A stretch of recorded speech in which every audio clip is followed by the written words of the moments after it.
saya share ya resep salah satu usaha saya yaitu seafood. Kali ini bikin cumi saus padang. Ini ya cuminya dipotong-potong, dibersihin. Saya kalau bersihin cumi itu berkali-kali ya. Dikasih air mengalir sampai airnya itu benar-benar putih dan bersih. Setelah airnya bersih, kita rendam ya, terus dikasih baking soda. Tujuannya dikasih baking soda itu biar si cuminya empuk. Terus direndam ya di baking soda selama 1 jam. Diamin. Nah kalau saya masukin ke kulkas. Nah ini sambil nunggu cuminya meresap ya, saya siapin bumbu-bumbunya. Ini bawang putih. Bawang putihnya itu kelihatan hijau karena pakai bawang putihnya muda ya. Tidak harus muda sih, kebenaran saya dapatnya muda. Terus bawang merah sama jahe. Nah ini nih saus tomat, tapi saus tomatnya dikit. Nih rempah-rempah ya, aromatik, daun jeruk. Dan ini cabai keriting yang udah digiling. Ada juga cengkeh domba, tomat, dan ini kecap asin, kecap Inggris, semuanya komplit. Nah ini tahapnya ya, sebenarnya tomatnya direbus. Nah bumbu-bumbu tadi itu seharusnya digiling secara bersamaan, cuman karena ini harus nunjukin resepnya, saya pisah-pisah, jadi saya campurin lagi ya, bawang putih, bawang merah, jahe,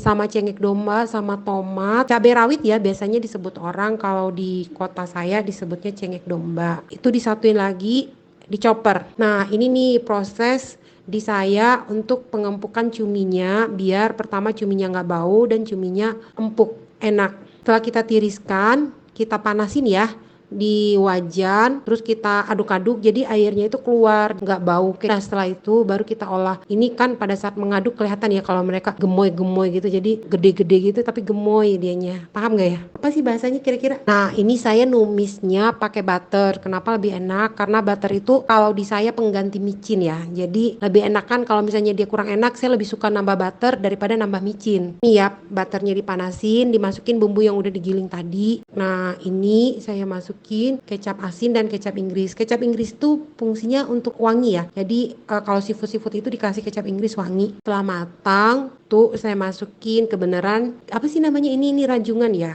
bukan baby crab. Nah rajungan saya masukin ya ke dalam bumbunya biar dia meresap. Terus saya masukin ya cuminya yang udah dimasak tadi, saya aduk-aduk. Nih saya taburin ya untuk garnisnya daun bawang. Biasanya pakai daun bawang itu lebih wangi. Nih setelah matang saya packing ya. Ini tadi kira-kira dari 1,5 kilo 2 kiloan lah ya, 2 kiloan cumi. Ini dapatnya sekitar 20 box ya. 20 box masih ada lebih sih sebenarnya, tapi lebihnya itu ada buat makan untuk teteh yang bantuin saya kerja. Jadi sekitar 300.000. Seharusnya ini lumayan ya buat ibu-ibu seperti saya. Seandainya belum punya usaha, ini bisa dikerjakan. Nah, ibu-ibu yang sering ngikutin masakan saya masak nggak pakai micin ya. Jadi saya lebih suka pakai gula, garam. Semua rata-rata masakan saya nggak ada yang pakai micin. Biasanya nggak ada yang pakai MSG. Dan memang saya kalau masak itu semuanya nggak pakai MSG walaupun itu untuk dijual. Nah waktu di seafood halu persian begini biasanya saya jual 45 sampai 50. Ada yang beli, ada sih gitu. Ini karena kebutuhan konten jadi hasilnya saya jual murah. Nah gimana, kira-kira tertarik nggak buka usaha seafood? Boleh ya tanya-tanya.